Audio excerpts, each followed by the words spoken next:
I'm Logan Duval with some exciting things coming to Me McGee Market from the Bentonville woman-owned Small Business of the Year.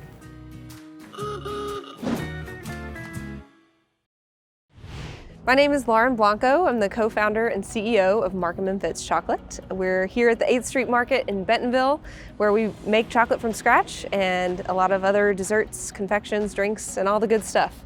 Right after college, I started working for a nonprofit organization that was doing grassroots level economic development in war-torn countries, and that was what actually exposed me to business as a force of good and also to cacao, the crop. We really founded our company based on sustainability and ethical sourcing values. We really wanted to make a difference in the cocoa supply chain. So we buy through a couple of companies that help us source directly with transparent trade through the different origins that we source from. So basically we take the beans out of our bags. These are from Nicaragua. Nicaraguan beans. And we'll hand sort all of our beans. We'll scoop a big bunch out of here. And we want to make sure that our beans are clean. We don't have any unwanted, like half-cut beans already that don't contribute to the highest quality flavor. This is actually a pretty clean scoop. There's not a lot to sort out, but we'll just remove some fragments like extra shells. Sometimes beans are like stuck together. We have a jar of shame that holds like nuts and bolts and rope and stuff that's like in the beans that we definitely don't want to put in a machine, you know, so that it could damage our machine. So we definitely want to take a good sweep through all of our beans, even though they've probably already been sorted by hand at origin. It just ensures that we've got the highest quality product we can make. Awesome. And it goes from here. Oh, there it is. The jar of shame. The jar of shame. Yeah, there's a nail in here, I think. Oh, wow. But this is just some of the stuff that we don't want, like twigs and sticks and leaves. Yeah, this is an important process then. Yeah. So once we have our beans hand sorted, they're ready to be roasted in the oven. We take them through a henny penny rotisserie oven that's been modified to roast cacao beans. Each of the origins have a different roast profile, and that really is essential to flavor development to make good chocolate. Yeah. And then once they are roasted, we have to let them cool on a rack for a little while, and then they can be winnowed in this winnower here, which basically separates this outer shell from the inside of the bean, which is called the nib. And this is the key ingredient to making chocolate. So we don't want the shell in the chocolate, but we actually save it to make tea. That's pretty good. And that's going to be at the market. Yeah. The tea. It's delicious. It tastes like chocolate. Once we've winnowed those cocoa beans, they look like this. So they're basically broken up beans with the removed shells, and they're ready to go in these big grinders that grinds them into a liquid. Okay, awesome. Ready to see it?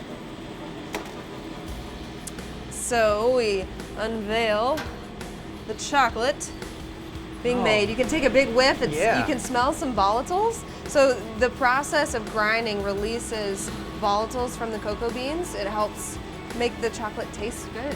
It's part of the flavor development. It looks kind of gritty and chunky. That's because this batch was started in the last like 24 hours. How long does it do this? For about 4 days. 4 days? Wow. It used to be 8 days when we got more efficient machines. Yeah.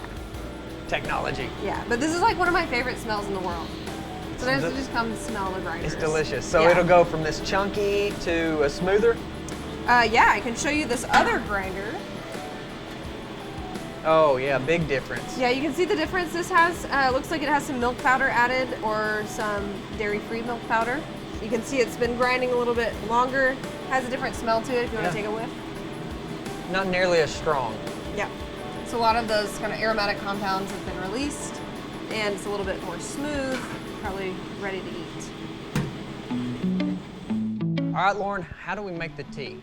Cocoa tea is a delicious chocolate beverage. It's made from the shells of cocoa beans. We really just steep them like a regular loose leaf tea, and it tastes just like chocolate. So I just take about 4 tablespoons. I try and make it kind of rich. Yeah. You can do 3 or 4, depends what strength you like. This is a ½ tablespoon, so I gotta scoop a lot. A lot of scoops. Yeah, a lot of scoops, That'll be a nice light brew. And then you just soak it in hot water for about 5 minutes.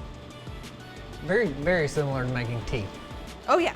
So yeah, we treat it like a loose leaf tea. All you really need is a sieve to steep it in, or one of those like paper tea bags. Yeah. And you just pour it in hot water and it'll taste like chocolate. So we'll let it sit here for a Does few it minutes. have caffeine in it? There's no caffeine. Okay, so this you can drink this at night. Yes, I actually drink it for dessert often. Yeah. Perfect. I like to add a little cream to mine.